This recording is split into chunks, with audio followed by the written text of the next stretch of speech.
günlər yüksək və dirəncli temperaturlu müraciətlərimiz artıb.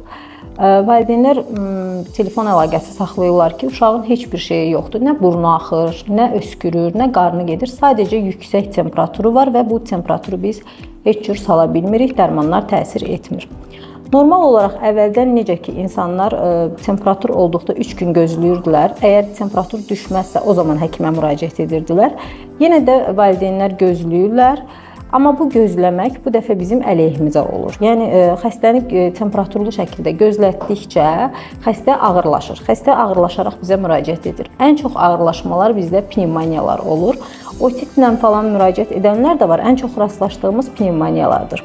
Deməli, pasientlərdən birini misal olaraq sizə çəkəcəm. Deməli, bizim bu pasientimiz Təbriz 5 gün evdə yüksək və dirəncli temperaturla yəni müalicə almağa çalışıb, yüngül müalicələr götürüb.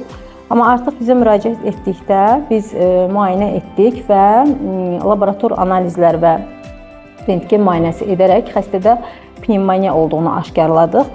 Müraciət etdiyi gün deməli qan analizlərində C reaktiv zolalı artıq 330 idi. Neytrofil leykositləri qalxmışdı. Xəstənin vəziyyəti olduqca ağır idi, temperaturunu heç cür sala bilmirdilər və biz xəstəyə stasionar yatış verdik və hər gün həm müalicəsi davam edirdi, həm də hər gün qan analizlərinə baxırdıq və Allaha şükür olsun ki, müalicəmizə tabe oldu. Hələ də müalicəsi davam edir, ayın 30-unda müraciət etmişdi. Artıq evdədir, lakin müalicə hələ də davam edir. Çünki pnevmoniya müalicəsi biraz uzun çəkən müalicədir, uzun bir müddətə sağalma və bərpa dövrü olur.